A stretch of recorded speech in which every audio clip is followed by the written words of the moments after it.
Oi, gente, tudo bem? Como é que vai? Novamente, viu? Uma super honra tê-lo aqui. Obrigado pela sua presença, obrigado por estar acompanhando. É importante para mim, tem um super significado.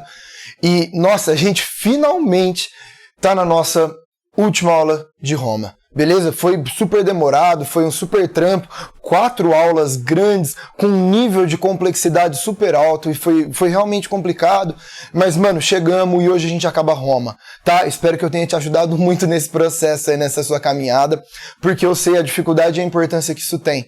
Tudo bem? Então hoje, de novo, eu te passo o máximo possível de detalhe, de informação, aprofundo onde eu puder aprofundar, porque... mano, eu sei a importância que isso tem e eu preciso te ajudar quanto a isso. Eu não vou fazer nunca, em hipótese alguma, um negocinho mais ou menos. Você sabe disso, você me conhece. Seguinte, veja se eu estou correto. Terminei a nossa última aula te falando um pouquinho sobre o começo do Império. Cara, a última aula foi muito difícil, né? Que foi a crise da República, muito importante, muito difícil. E eu te mostrei como que o processo de crise da República fez nascer o Império Romano. A aula de hoje é sobre o Império Romano, tudo bem? Boa notícia, não é uma aula difícil, ainda mais comparando com as duas últimas de Roma, que Jesus amado. Então, assim, é uma aula que tem um nível de dificuldade muito mais tranquilo, muito mais baixo, é uma aula muito de causa e consequência, manja, tem isso, que levou isso, é muito direitinha, você não vai sofrer, só que é uma aula longa, tem bastante coisa para te falar. Mas, assim, é uma aula muito importante que cai muito e, de forma alguma, não é a aula mais difícil de Roma. Isso é bom, né? Isso é super alívio pra gente. Galera, vou te dar uma introdução sobre o que foi o Império Romano e começo a minha aula pra gente caminhar aqui, beleza? A última coisa que eu tinha colocado, inclusive, no seu caderno, na minha lousa, foi essa questão aqui escrita Império Romano. Correto? Vem cá, olha pra mim agora, presta atenção. O Império Romano ele é basicamente dividido em duas partes. Uma parte de apogeu, de auge e tranquilidade, e a segunda parte, que é uma parte de decadência, de crise e de transição para um futuro novo sistema. A primeira parte, a parte boa de Roma, ela é chamada de Alto Império. Devido ao fato de que o imperador recebia o título de príncipe e ele tinha ligações geralmente muito próximas com o Senado tinha muita força nessa primeira parte, a gente gosta de chamar essa primeira parte de Principado. O Principado também pode ser chamado de Alto Império. Portanto, a primeira fase da história do Império Romano é o Principado Alto Império, que é um bom período, é um período de glória e de tranquilidade na história romana. Ok? A última parte do Império Romano é chamado Baixo Império e o Senado ele saiu muito fora do rolê e o imperador concentrou o poder nas suas mãos. Nesse momento ele era chamado de Dominus. É por isso que nós chamamos a segunda parte de Dominato. Então vamos lá. Primeira parte, Principado ou Alto Império. Segunda parte, Dominato ou Baixo Império. O que divide essas duas partes? Uma crise. Uma crise que ocorreu no século III e recebe o maravilhoso nome de crise do século III. Portanto, vamos lá. História da aula de hoje. Alto Império, ou Principado, vem a crise do século III. Depois, medidas para tentar resolver a crise, como se fosse uma sobrevida da história de Roma, e já uma transição para a futura nova fase, beleza? A gente chama de Baixo Império ou Dominato. Essa é a aula de hoje. Galera, e como que eu terminei a aula passada? Eu terminei a aula passada te contando que depois de um longo período de guerras civis, de desgraceira, mano, de regaço dentro de Roma, e general se matando, e senado se matando, e plebe, e escravo, e nossa senhora, como foi difícil a aula passada. Eu te contei que do segundo triunvirato saiu o vencedor Otávio, e Otávio fez uma aliança com o Senado. Lembra disso? O Império Romano não exclui o Senado, traz o Senado para junto dele. Certo? E nasce então o Império Romano, quando o Senado coloca Otávio como imperador. Beleza? Gente, olha pra mim, o Otávio, eu contei muito sobre isso no final da aula passada, tá? Então até vou repetir. Acho que você já sabe. O Otávio inaugura um tempo de paz. Por quê? Porque ele quer criar uma diferença muito grande do que foi aquele horrível período de guerras do final da República. Então, ele vai cortando guerra, seja externa ou interna, investe mais em Roma, é um período de muito investimento em arte, em monumento, em fazer um período bonito. Ele cria essa ideia dentro de Roma, e a gente vai viver um apogeu e uma tranquilidade dentro do mundo romano. Algumas informações. Primeiro ponto. Existe a manutenção das instituições republicanas. Cuidado com isso, não esquece em hipótese alguma. O Senado não some no Império Romano. As instituições republicanas continuam lá, presente, só que agora centralizado na figura do imperador. Mas o Senado tá lá. Beleza? Gente, esse Senado era tão poderoso, principalmente na época do Principado, que ele é responsável pela organização e principalmente pelo funcionamento depois de uma guarda chamada Guarda Pretoriana. A Guarda Pretoriana era uma guarda de elite que cuidava da segurança do imperador. Isso, pelo menos, foi durante o governo de Otávio, que agora é Otávio Augusto, né? Gente, a Guarda Pretoriana era um instrumento de controle do Senado. Se o imperador estivesse fazendo merda, o Senado mandava a Guarda Pretoriana dar um jeito nesse imperador, entendeu? Muitos imperadores morreram assassinados. Por quê? Porque geralmente era um imperador muito doido que ia contra o Senado. O Senado só mandava a ordem e a Guarda Pretoriana fazia com que o imperador sofresse um acidente sem querer. Entende o que eu tô te falando? Mano, lembra disso. Muitos imperadores morreram assassinados. Muitos imperadores foram colocados de fora da jogada porque eles eram muito doidos. A Guarda Pretoriana, que era pra proteger, era uma guarda que controlava. Mano, imperador tá quietinho, bonitinho, pá, deixa ele. Imperador tá louco, doido, muito piradão, dá um fim nele. Tudo bem? A Guarda Pretoriana teve esse papel muito importante durante o Principado. A primeira dinastia, a dinastia Júlio-Claudiana, que é a primeira dinastia romana, 5 imperadores, 3 muito doido, mano. O Tibério foi muito doido, Calígula foi muito doido, Nero muito doido.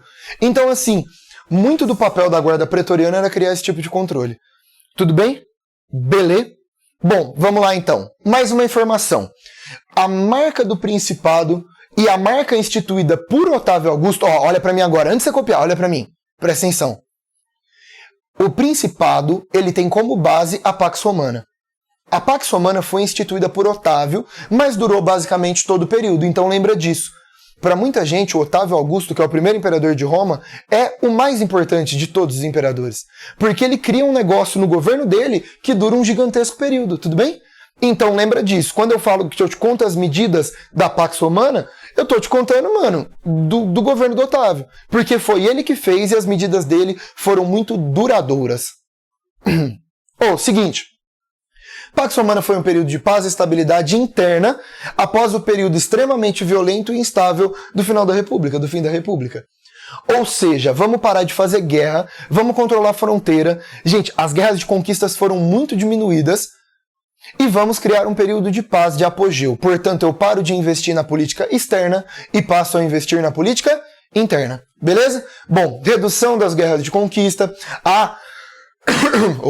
investimento interno, tá? Investimento dentro de Roma. Reforma urbana. A cidade de Roma foi totalmente reformada. Ficou maravilhosa. Ficou maravilhosa mesmo, viu? Ele trouxe mármore de fora. Ele mudou tudo. E claro, né? Estradas, pontes, aquedutos, transporte de água, né? Dá acesso à água. E o principal, monumentos.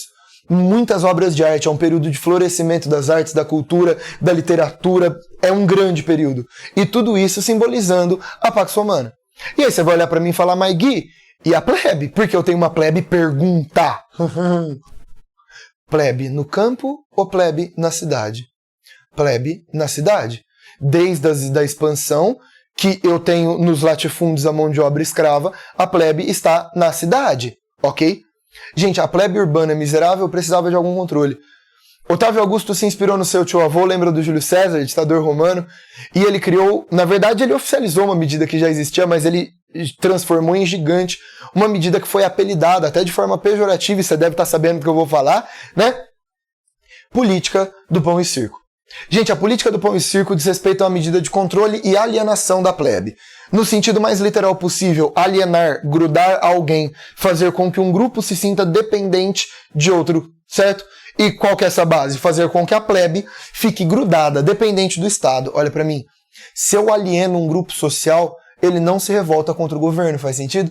Se eu alieno uma galera, essa galera se torna dependente e, portanto, ela não se revolta. Isso é uma medida de controle social. A política do pão e circo recebeu esse nome porque diz respeito à distribuição de alimento em investimento em espetáculos de lazer. Manja, muito coliseu, na verdade o coliseu ainda não está construído, mas eu ia falar, muita luta de gladiador, tá? E o auge disso vai ser com a construção do coliseu, finalizado em 79. Os gladiadores, que eram escravos que lutavam em arenas, né, e tinham simulações de batalhas e tudo mais, era o esporte romano que entretinha a plebe. Miserável. Portanto, eu vou entreter e eu vou dar alimentação. Portanto, eu garanto alienação. Entendeu? Isso é uma medida de controle social. Gente, acontece, veja se você concorda comigo, que essas medidas que eu acabei de contar, elas vão futuramente, elas são nesse momento uma grande medida, tá? Tipo, nesse momento, mano, elas são medidas que, nossa senhora, ajudam Roma, salvam Roma, e Roma vai viver um período de esplendor. Beleza? São várias dinastias muito poderosas, tá? Depois vem a dinastia dos Flavianos, depois as dos Antoninos. A dinastia dos Antoninos é que pega o auge da história de Roma. Inclusive conquista mais lugares ainda, né? Meio que uma exceção à ideia de Pax Romana. Então, assim, Roma vai viver um período muito grandioso. As construções, mano, o Coliseu é desse período, né? O Circo Máximo, eles vão construindo. O Fórum Romano foi completamente reformado. Os grandes arcos maravilhosos que tomaram a cidade de Roma. É um período grandioso. Acontece que, veja se você concorda comigo, esse período grandioso, eu te dou até um tempinho pra você responder. Esse período grandioso vai gerar um futuro gigantesco problema para Roma. Pergunta: que futuro gigantesco problema será esse? Gente, Roma vive num modo de produção que a gente chama de modo de produção escravista. Em cima de escravo. Conta pra mim qual que é a base de Roma fazer escravo. Qual que é a base de Roma conseguir escravos? Guerras. Base da Pax Romana. Parou de fazer? Guerra. Você vai falar assim pra mim, Gui, mas uma outra faz. Concordo com você. Conquistou alguns lugares sim no Império. Mas eles serão suficientes para suprir a necessidade de mão de obra? E lembrando que o crescimento vegetativo da mão de obra escrava é sempre negativo, né? Morre-se muito mais escravo do que nasce. Então eu preciso conseguir mais escravos fora em guerra. Faz sentido? Algumas fotos aqui. Otávio Augusto, tá? Lembrando que o Augusto é o título que diz respeito a ser divino, divinizado. O nome dele é Otávio. Ou algumas pessoas, de novo, chamam de Otávio, Caio Otávio. Representação do Coliseu, né? Coliseu, que foi a grande marca do pão e circo, foi a grande marca do entretenimento e das grandes construções romanas.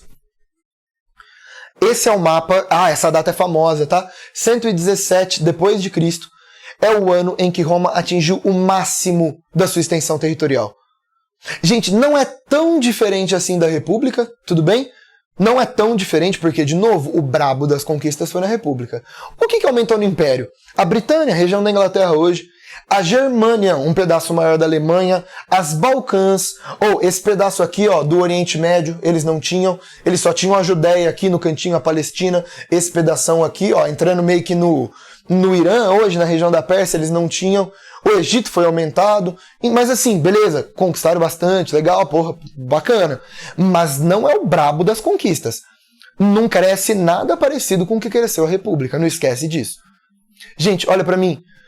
O grande período de apogeu e de maravilha do mundo romano, que eu chamei de Pax Romana, e é mó legal mesmo, pô, da hora pra caralho, pá, mas gera, depois de 2 séculos, uma grande crise. E a gente chama de a crise do século III. Tudo bem?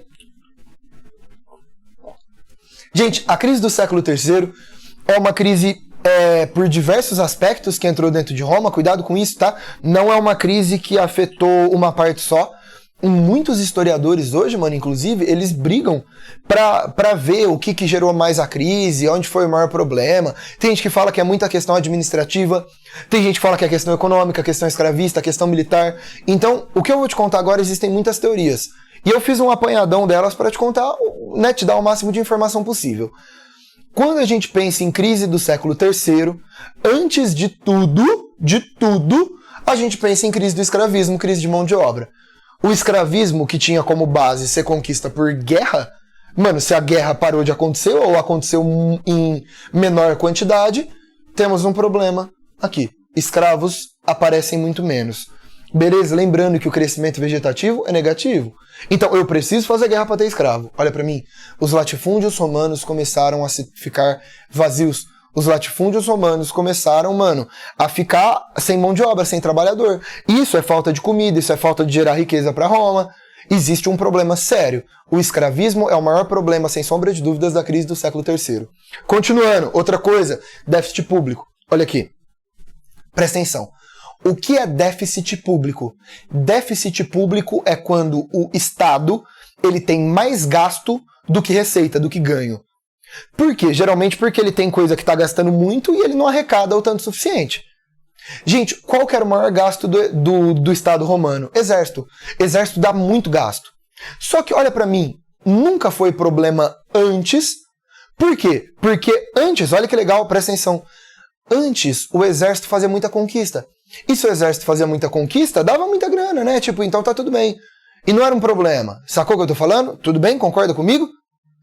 Onde vem a bosta? Olha pra mim. Com o fim das conquistas, com a redução das conquistas, o exército ele não ganha mais muita grana. Então o exército, gente, ó, só pra te falar, no Principado o exército é bem treinado, é bem armado, o exército passa por uma reforma, é um belo exército. Só que ele não ataca muito. Portanto, Roma passa a ser atacada, entende o que eu tô te falando? Faz sentido?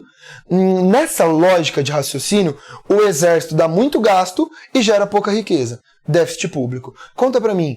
Quando o Estado está gastando muito e não recebe o suficiente, o que o Estado tem que fazer para receber mais dinheiro? Aumento de impostos. Marca da crise do século III. Políticas de aumentar impostos para tentar resolver o déficit público. Tudo bem? Próxima coisa, desse negócio bem específico e bem dificinho. O famoso Edito de Caracalla. Gente, ó, algumas discussões sobre a sílaba tônica. Tem gente que fala édito e tem gente que fala edito. Tem gente que fala Caracalla e tem gente que fala Caracalla. Você chama do jeito que você quiser, tô nem aí pra você, mano. Fala do jeito que você quiser, tá tudo bem. Beleza? Eu gosto de usar edito e eu gosto de usar Caracalla. Mas a galera briga, cada um fala de um jeito e deixa eles brigar. Beleza? Tudo bem? Bom, Caracalla foi imperador, tá tudo bem? Então o edito, que é um documento oficial do governo, edito de Caracalla, o documento oficial que foi solto, que foi feito, redigido pelo Caracalla. Gente, Caracalla, numa tentativa econômica de aumentar a receita do Estado, ele cedeu cidadania para todos homens, homem no sentido masculino de fato da palavra, homem, livre do império. Ou seja, ele estabeleceu que todo mundo que era livre e todo mundo que era homem e que estivesse dentro das províncias romanas, as divisões romanas, tá, tipo o Estado, as divisões administrativas são chamadas de províncias, são 45 no auge. Cara, todo mundo que estava numa província romana, homem livre, receberia a cidadania. Ideia dele, a princípio, fazer com que esses cidadãos pagassem impostos, porque se é cidadão, você tem obrigação com o Estado. Sacou? Gente, olha pra mim, só que isso vai gerar um problema muito grande. Primeiro ponto, se é cidadão, você nunca poderá escravizar um cidadão. Tudo bem? E segundo, Roma passou a ter uma massa de cidadãos e esses caras não conseguiam ter a participação política. Resultado, muita revolta, muita dissidência, muita briga dentro das províncias. Isso é muito importante você entender. Tudo bem até aqui? Ou seja, olha pra mim, para muitos historiadores, o Edito de Caracalla, mano, é um tiro no pé. Porque ele cria uma medida tentando aumentar a receita do Estado, cedendo a cidadania para ter mais imposto. Existem muitas teorias sobre esse edito, tá? Mas eu tô te passando uma bem econômica. Gente, só que não resolve, tudo bem? É uma medida que não funciona tão bem assim. Beleza? Por quê? Primeiro, não resolve o problema de receita do Estado. É óbvio que não, né? Não é simplesmente assim, paga imposto e pronto, resolveu o problema. Ok? Primeiro ponto. E segunda coisa, eu vou gerar uma massa gigantesca de cidadãos que vão acabar exigindo esses seus direitos políticos, né? Agora, todo mundo é cidadão em Roma. Isso é super sério. Tudo bem? Continuando. Seguinte, mano, outra coisa extremamente importante. Muita instabilidade política. Isso é muito doido. Olha pra mim. O período do século III é um período de muita revolta de província. As províncias separavam, falavam que não queria mais fazer parte do Império Romano. Gente, foi um período de muito imperador sendo assassinado. Mas você não tem ideia. Muito. Mano, teve imperador que governava uma semana. Ele era assassinado pelo próprio exército. Ou teve imperador que era assassinado pela guarda pretoriana, imperador que era assassinado pelo Senado. Gente, teve caso de, tipo, em 5 anos entrar 10 imperador. E vai entrando, vai saindo. Tinha imperador que entrava, já saía, matava o cara. Muita instabilidade política. teve vários imperadores, olha que massa, que receberam o convite para ser imperador, várias pessoas, falei errado, várias pessoas que receberam o convite para ser imperador e recusaram. Porque, mano, ele ia morrer, porque o imperador morria. Tipo assim, parabéns, você é o novo imperador. Ele, tô bem, entende o que eu tô te falando? As pessoas recusavam o título de imperador. Por quê? Porque, mano, é zoado. Imperador entrando e saindo, morrendo imperador, Senado brigando, Senado perdendo poder, tá? O Senado já não era de forma alguma o que foi no passado. E muita crise de província querendo separar. Zoado. Outra coisa. Não citamos isso até agora, né? Primeira vez que eu falo sobre isso nessa aula. E eu entro numa das partes mais significativas da minha aula de hoje. Então, olha pra mim. No começo do Império Romano, poucos anos depois, poucas décadas depois, nasceu na província da Judéia, na região da Palestina, Jesus Cristo. Ele saiu peregrinando, começou a ganhar um grande apoio da plebe, tá? A primeira pessoa que foi levar muito o nome dele foi Pedro, e depois já não conheceu ele, mas foi o grande cara que desenvolveu o cristianismo e que pregou o cristianismo no mundo romano, Paulo. São os dois grandes, né, apóstolos que estão lá ao lado de Jesus no sentido de expansão do mundo cristão. Cara, o cristianismo ganha um apoio muito grande por parte da plebe. Jesus nasceu no governo ainda de Otávio Augusto, tá? E ele foi condenado à morte, ele foi assassinado. Tudo bem, ele foi executado através de crucificação, você sabe disso, no Império Romano, no governo de Tibério, segundo imperador. Acontece que, primeiro ponto, burocrático, a gente ainda vai falar muito de cristianismo, tá? Hoje eu falo muito o que interessa para estudar de Roma, mas a gente vai ter aula, mano, só para cristianismo ainda. Eu vou te contar muito sobre isso, muito mesmo, ok? Então eu só começo a falar sobre isso agora. Galera, acontece que o cristianismo ganhou muito apoio perante a plebe. E o crescimento é exponencial. E agora, primeiro ponto, perceba, o mundo romano, ele sempre foi conhecido por ser tolerante quanto a outras religiões, mas com o cristianismo ele não foi, porque o cristianismo era uma grande ameaça. Primeiro, era uma religião que pregava pobreza e humildade. Tudo bem, essa é a base do cristianismo, que ganhou um apoio gigantesco perante a plebe. Tudo bem, não esquece disso, foi a plebe que apoiou essa galera. É a plebe pobre do mundo romano que se torna cristã. E outra, cresce muito, cresce muito.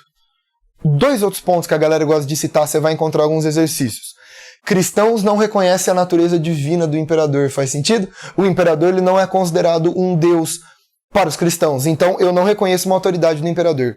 E segundo, o cristianismo não aceitava a escravidão que ocorria dentro de Roma. São mais dois argumentos. Resultado, o Império Romano, ele persegue de forma ferrenha os cristãos. O primeiro imperador que começa a fazer isso é o quinto imperador de Roma, Nero. E o Nero começa a criar uma política, mano, de perseguição, de escravizar cristão, ou de jogar cristão nas arenas, né, de gladiadores para que eles fossem devorados por leões e tudo mais. Então, assim, lembra disso, Roma sempre foi conhecida por ser tolerante no sentido à religião, quanto à religião. Não com o cristianismo, nesse momento. O cristianismo começa a crescer e se torna uma verdadeira ameaça para Roma. E por fim, claro, o que nós chamamos, antigamente, né, chamávamos de invasões bárbaras. Olha pra mim agora. Você tá olhando pra mim, inferno? Você tá olhando? Acabo com sua vida. Olha pra mim.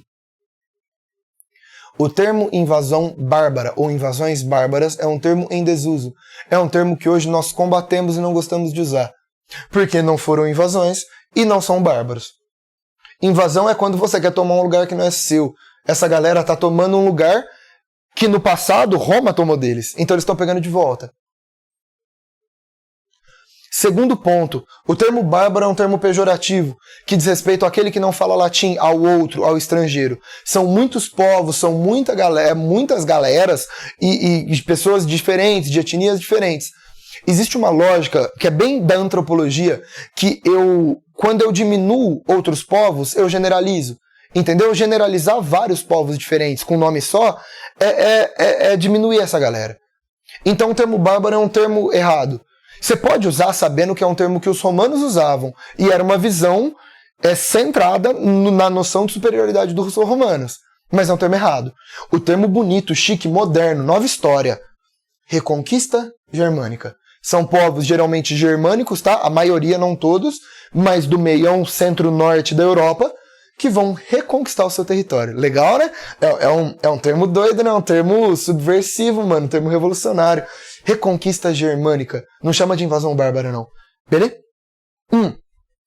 2 formas que esses povos atacavam. Primeira forma, saque. O que é saque? Roubar. Tipo, era a galera que, os roubos ocorriam na cidade. Os povos germânicos, vou chamar de bárbaro aqui, você pode chamar também, mas seja crítico quanto ao termo. Os povos germânicos, eles invadiam as cidades, porque era lá onde tinha mais moeda, mais riqueza, e tocava o terror, mano. Muito louco. Quebrava tudo. Ah, e outra coisa, claro, domínio de território. Olha pra mim. Lembra que eu te contei que o auge da expansão romana, o auge do tamanho de Roma da história é 117?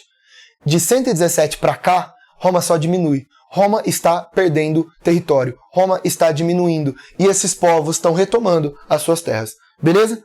É nesse contexto que nós chegamos no Baixo Império, no Dominato. Última parte da minha aula. Beleza? Essa parte é importante, essa parte é importante, essa parte é importante, essa parte é importante, essa parte é importante. Acredito que seja a parte mais importante da minha aula, porque muitas coisas que eu vou te falar agora são cobradas em exercícios. Aí você vai falar, por quê? Vou te explicar. Olha pra mim. O Dominato é uma fase de transição. É o fim da história romana no sentido de estrutura, de gestão política, e o início de um novo sistema no mundo europeu. Portanto, estamos numa transição. Eu tô matando o mundo escravista romano, tô falando tudo errado, e tô criando o próximo mundo, que está por vir. Continuo falando, olha pra mim, mano. O Dominato, ou Baixo Império, ele também pode ser chamado de Antiguidade Tardia. É o início da Antiguidade Tardia.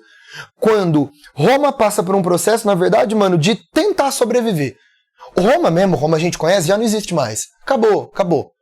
Agora é um monte de adaptação, um monte de tentativa pra sobreviver. Você fala assim, Gui, mas cai do mesmo jeito, então não adianta.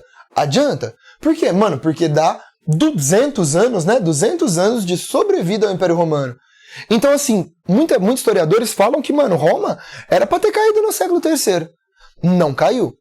Não caiu por quê? Porque segurou a bronca com as medidas do Dominato. A aula de Dominato que eu te dou agora diz respeito a medidas para impedir que Roma caia. Medidas para garantir a sobrevivência do mundo romano por mais tempo. Tudo bem? Entendeu?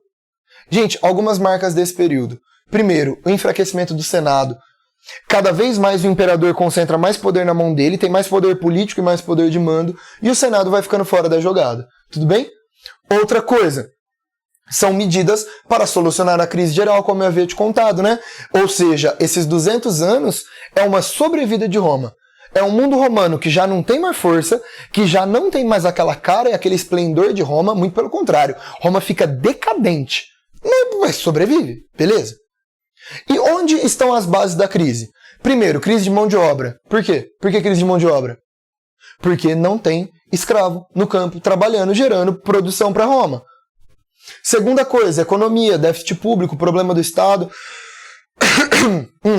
Roma tá com um super problema econômico. Concorda comigo? Roma não tem grana, o Estado tá quebrado. Próxima coisa, problema de administração. Olha pra mim que agora essa parte é importante. Vem cá. Para. Olha pra mim.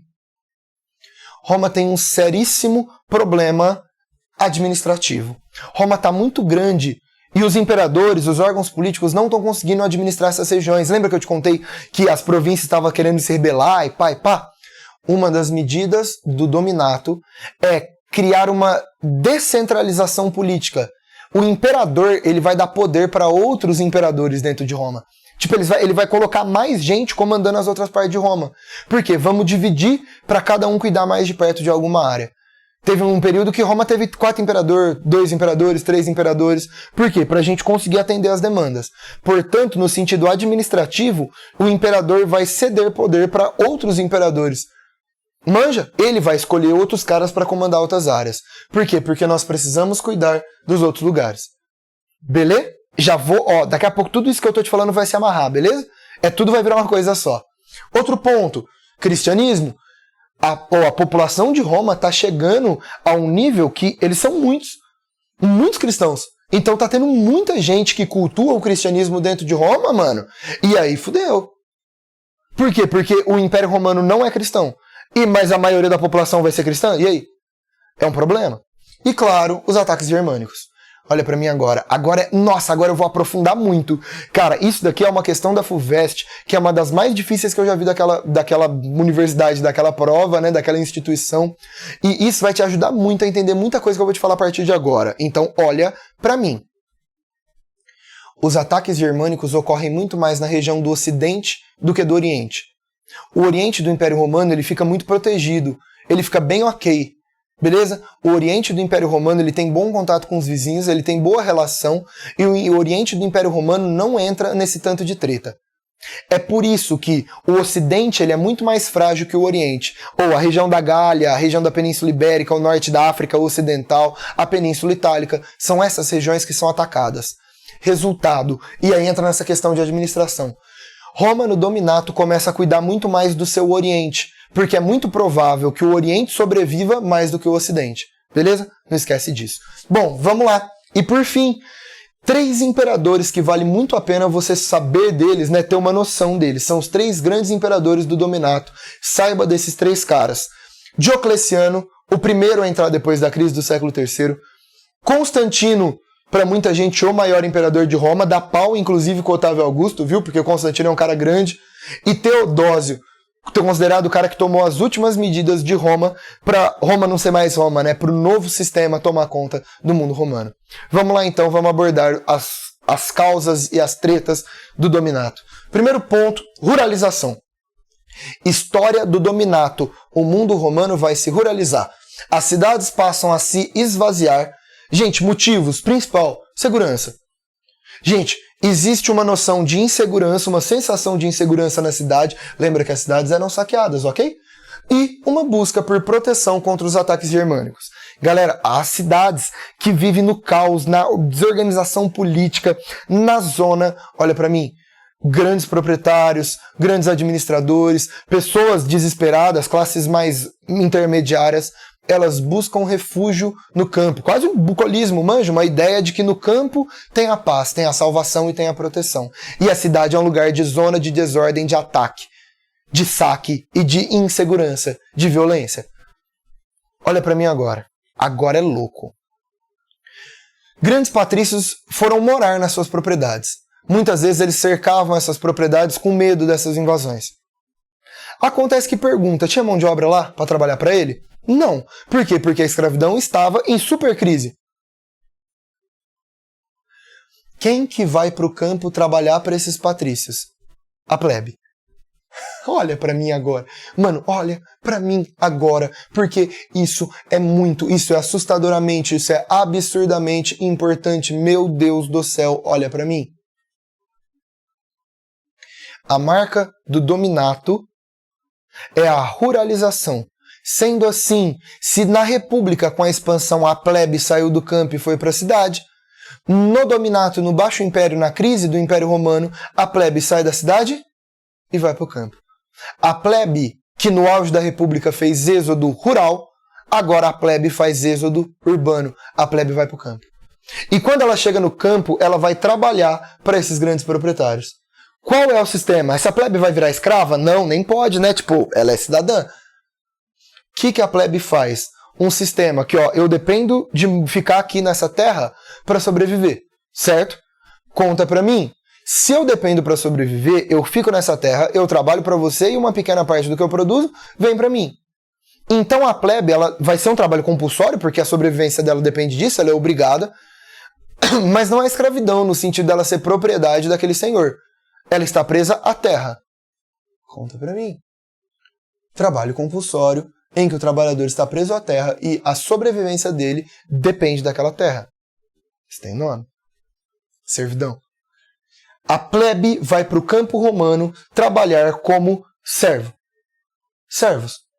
Portanto, o mundo romano do Dominato vai abandonando a escravidão e abraçando a servidão. Fez sentido? É uma transição de forma de mão de obra. Em 332, o imperador Constantino, isso é uma medida do Constantino, oficializa a servidão através da lei do colonato. A servidão passa a ser uma forma oficial de trabalho nas propriedades rurais romanas. Portanto, marca do Dominato, transição gradual do escravismo para a servidão. Foi? Louco, né? Continuo falando, próxima parte, a questão do cristianismo. Essa parte é importante. Olha pra mim. Lembra que eu te falei que no começo da história toda, no começo do rolê inteiro, os cristãos eram perseguidos? Beleza? Olha pra mim agora. Acontece que começou a ter um problema super sério que os cristãos passaram a ser uma parte muito significativa. E outra, não dava para combater. Quanto mais se combatia o cristianismo, mais o número de cristãos aumentava. Medida do dominato. O Estado romano gradativamente também começou a abraçar o cristianismo. Portanto, o cristianismo começa a ser abraçado. Constantino, lembra que eu te contei dele? Foi o primeiro imperador a ser batizado, né? A se considerar cristão. Os imperadores, o Estado romano, a alta cúpula romana, começa a abraçar o cristianismo. Louco, né? 2 leis importantes para eu te falar nesse momento. A primeira, um edito de Constantino, assinado na cidade de Milão, o Edito de Milão. O Edito de Milão foi um documento assinado pelo Constantino, beleza, então é dele, no ano de 313, que vai gerar, presta atenção agora, liberdade de culto para os cristãos. Portanto, o cristianismo não é a religião oficial e não é a única, mas pelo menos os cristãos serão tolerados. Portanto, o cristianismo vai ser uma das religiões do Império. E à medida que acontece depois dele com o imperador Teodósio, gente, o Teodósio já é do finalzinho do Império Romano, tudo bem? É um edito, um outro documento chamado Edito de Tessalônica, assinado pelo imperador Teodósio. Tessalônica é uma cidade grega na Península Balcânica. Olha para mim então. O Edito de Tessalônica, de 380, ele torna o cristianismo como única religião oficial do Império Romano. Portanto, essas 2 leis, elas são escadinha, entendeu? O Edito de Milão, ele transforma intolerável como uma das religiões, liberdade de culto, e o Tessalônica como única religião oficial. E agora vem uma informação legal, ó, depois faz um resuminho disso, faz um post-it do que eu vou te falar agora, porque esse post-it vai te ajudar muito. Olha aqui. No início da história do Império Romano, qual era o tratamento dado aos cristãos? Os cristãos eram perseguidos, portanto, no primeiro momento da história de Roma, no Principado, o Roma, né, perseguia os cristãos. Acontece que isso mudou com o Edito de Milão. O Edito de Milão é o segundo momento onde os cristãos foram tolerados e tiveram liberdade de culto, ok? Pergunta muito boa. No momento que foi assinado o Edito de Milão, quem que era perseguido? Ninguém. Porque Roma aceitava a sua religião tradicional, politeísta, e aceitava o cristianismo. E isso mudou no terceiro momento, que foi o Edito de Tessalônica, do imperador Teodósio. Teodósio considerou o cristianismo como a única religião oficial do império. Portanto, todo mundo que não era cristão era perseguido. Sacou? Então existe perseguição antes do Edito de Milão e depois do Edito de Tessalônica. Antes do Edito de Milão, a perseguição é contra quem? Contra cristão. Depois do Edito de Tessalônica, a perseguição é contra quem? Não cristão. Não cristão, a partir de agora, recebe um nome. Não esquece desse nome. Pagão. Paganismo são as religiões não oficiais do Império Romano, que são as religiões não cristãs. Esse post-it vai te ajudar muito, um resuminho sobre o avanço do cristianismo dentro de Roma. Próximo caso. Existiu uma estátua colossal do Constantino, esqueci que eu ia te mostrar isso. Cara, era uma estátua de 12 metros em mármore, pelo menos grande parte em mármore, gigantesca sobre o Constantino. A gente hoje tem acesso a poucas partes, né? Tá numa área aberta, tipo num quintal dos museus capitolinos dentro da cidade de Roma, beleza? Bem no centrão de Roma, a gente tem a cabeça, a mão dele, né? Alguma parte do corpo lá, pá, do que foi a gigantesca, a estátua colossal do imperador Constantino, grande Constantino. Beleza? Vamos lá, próxima parte, próxima e última do Dominato. Tô terminando minha aula, aguenta firme comigo aí. Galera, as divisões do Império. Primeiro eu quero te contar de uma medida de um imperador chamado Diocleciano. Diocleciano estabeleceu um negócio chamado tetrarquia. Olha pra mim agora e presta atenção no que eu vou te falar. A tetrarquia foi uma medida do imperador Diocleciano de dividir o Império Romano em 4 partes, 4 imperadores. Ele dividiu em norte-sul, leste-oeste. Portanto, ficou 4 partes para cada imperador governar. Gente, a tetrarquia é uma medida de tentar melhorar a burocratização e a administração do império. Olha pra mim, vou ser sincero. Eu coloquei tetrarquia nessa aula por capricho, não cai em nenhum vestibular. Acabou já, tetrarquia não se cobra e é um negócio muito pouco importante. Com certeza, pra mim, é o menos importante dessa aula. Então saiba que foi a medida do imperador Diocleciano, só durou durante o governo dele, tá? O Constantino entrou e já foi cancelado depois de poucos anos. Então, mas beleza, tá aqui, tô te contando. O brabo foi o que Constantino fez. Galera, lembra que eu te contei que o Oriente se tornou uma parte preponderante do Império? Que o Oriente se tornou uma parte importante porque o Oriente sobrevivia e sobreviveria e se estabilizaria muito melhor que o Ocidente? Constantino resolveu criar uma segunda capital para Roma. Roma não tinha capital, que era Roma, na Península Itálica? Ele criou uma cidade na passagem da Europa para a Ásia, num estreito chamado Estreito de Bósforo, na divisão do Mar Mediterrâneo e do Mar Negro. Cara, ele criou uma cidade numa antiga região chamada Bizâncio, tá? Numa antiga cidade chamada Bizâncio, e era uma cidade brilhante. Constantino chamou essa cidade, a nova capital de Roma, agora tinha duas capitais, de Nova Roma. Nova Roma, então, olha que doido, é a nova capital do Oriente. Então tem Roma e Nova Roma. Só que ninguém chamava de Nova Roma, né, mano? Todo mundo que ia pra cidade que o Constantino criou chamava de a cidade do Constantino. Não demorou muito para essa cidade ser conhecida como Constantinopla. Constantinopla é a capital do Oriente. Por que ele criou? Porque ele sabe que o Oriente está bom enquanto o Ocidente está ruim. Beleza? Constantinopla, a cidade de Nova Roma, a capital do Império Romano no Oriente. Roma tem duas capitais. Foi aí que o Teodósio, olha só, os três imperadores importantes, né? Uma medida do Diocleciano, uma medida do Constantino, uma medida do Teodósio. Foi aí que Teodósio resolveu, de uma vez por todas, no seu governo, no finalzinho do Império Romano, em 395, dividir oficialmente o Império Romano e acabar com um império só. Nascia no governo de Teodósio o Império Romano do Oriente e o Império Romano do Ocidente. Capital do Ocidente, Roma. Capital do Oriente, Constantinopla. Olha pra mim, eu vou te contar da queda do Império Romano agora, mas não é a queda do Império Romano, é a queda do Império Romano do Ocidente. O Império Romano do Oriente continua vivo.